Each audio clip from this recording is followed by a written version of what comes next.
Next, one of our design goals. There is about a mile of waterfront on the mill site and the beach in front of town, okay? And one of our design principles, and you see it on both, well, you won't see it on the industrial plan, but on our preferred plan, Plan A, is that that entire mile of waterfront walking trail and boardwalk will be open to the public, and it will also be open to every resident who lives there. So there's not going to be our mind is there's not going to be a little gated community down at the bottom, and they're the only ones who get to enjoy the waterfront.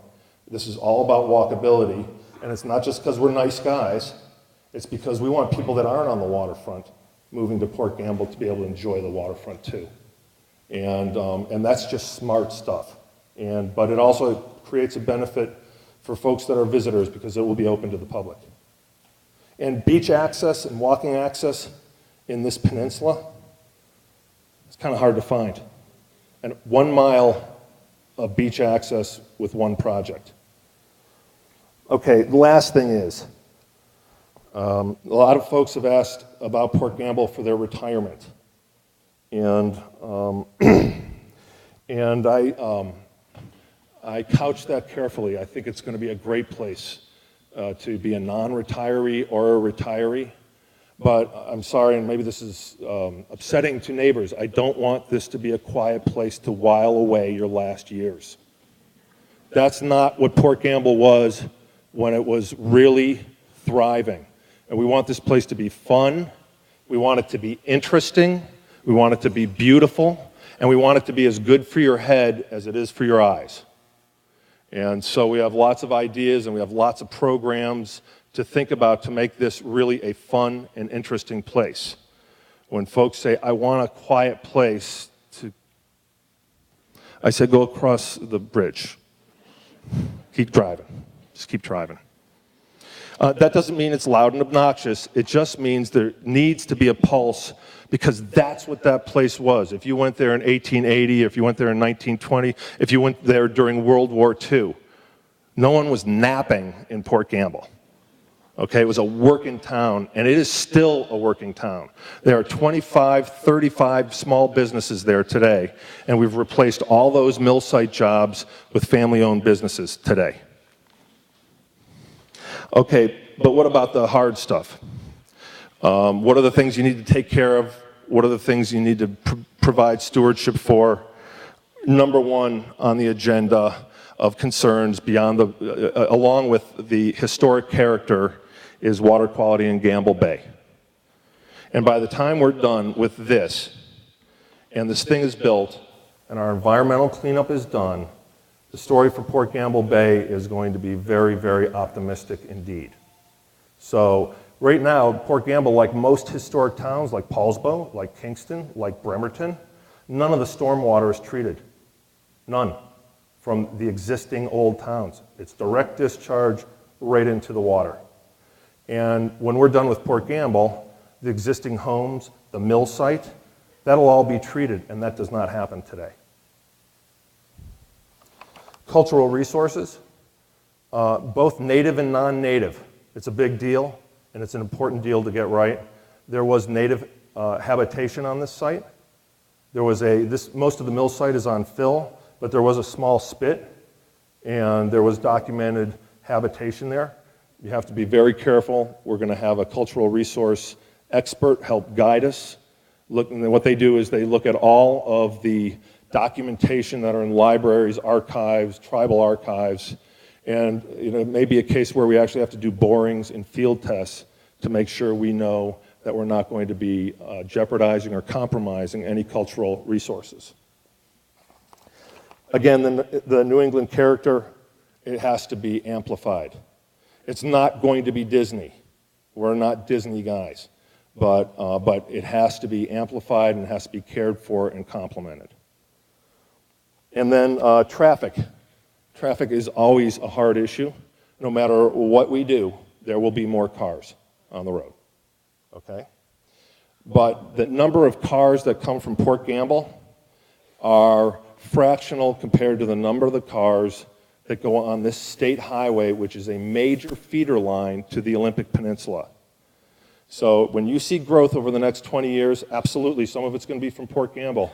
But the stuff that's there today are generally people coming and going to the peninsula either for vacation or commuting. There's a huge commute across the Hood Canal Bridge every day, and we are not going to make that better. But we're not going to substantially make it worse. And in this EIS process, you have to hire traffic engineers. Dan McKinney is here. He's probably hiding now. He was out in public, invisible. But Dan McKinney's firm, Transpo, is going to do all the traffic studies. It's very likely that you're going to have some traffic control inside Port Gamble.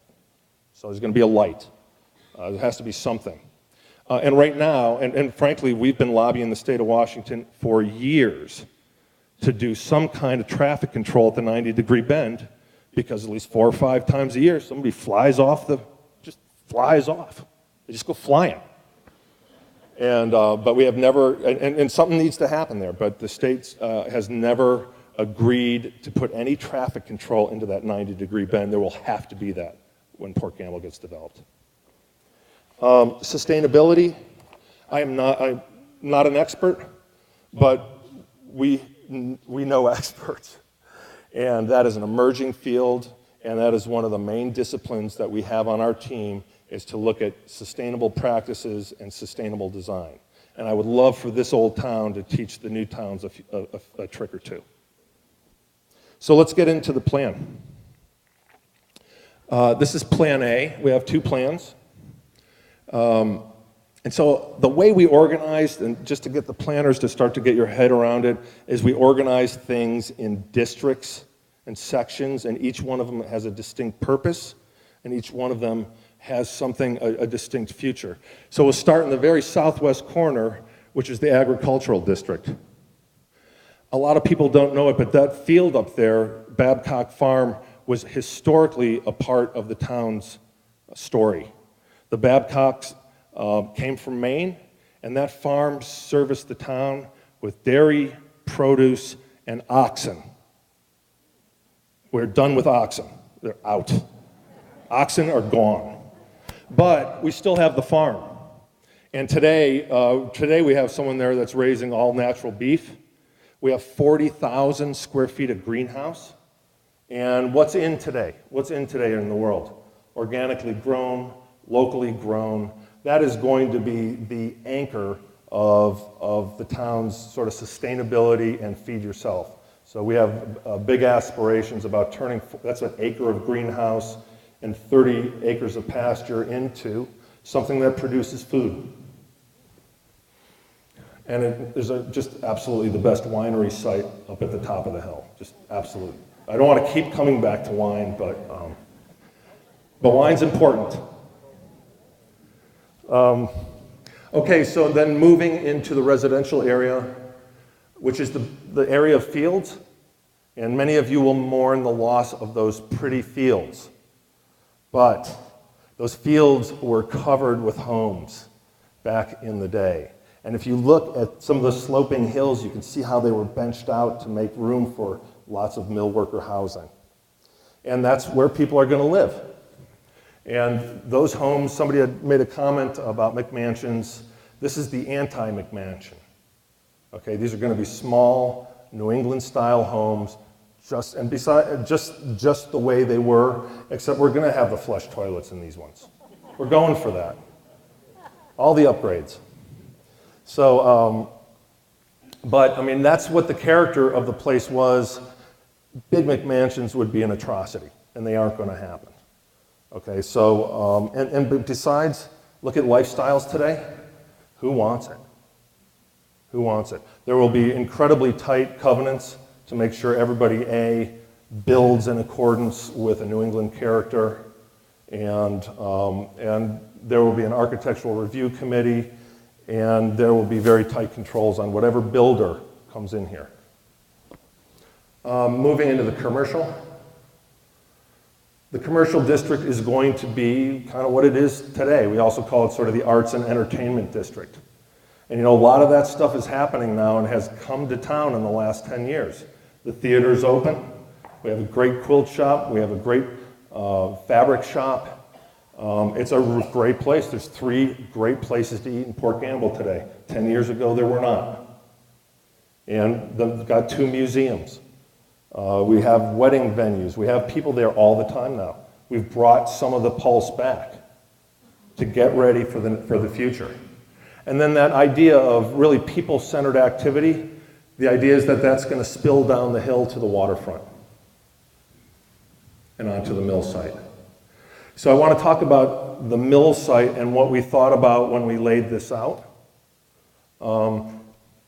That the jetty itself is actually outside the bay proper.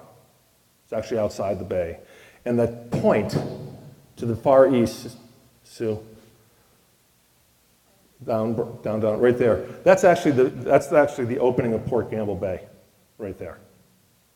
So the idea was we asked the designers to put the very quietest uses deepest inside the bay. So there's no commercial activity on the very south end of that mill site, but as you get closer and closer to town, the activity and the energy picks up. But the idea was to put the quieter uses where people would be more sensitive to sounds. And I don't know if we're bringing the whistle back. Half the people want it and almost everybody doesn't want it. So as you come up south, those are all going to be cottage-style homes. And then you're going to get up into the central part of that. And nobody knows exactly what's going to be there, but it's zoned for commercial uses. I could see some office being there. We have had a lot of interest from folks in the marine science and the marine industry. So folks that grow shellfish. A lot of you don't know that there is a state-of-the-art marine environmental testing lab on the mill site today. So back where the mill site was, there are PhD guys and girls in blue smocks with test tubes and microscopes. And there's a lot of other folks that we hope to attract to take advantage of the infrastructure that they have because they pump Hood Canal water through their laboratory. They have 30 specimen tables where they do all kinds of things to innocent microscopic animals.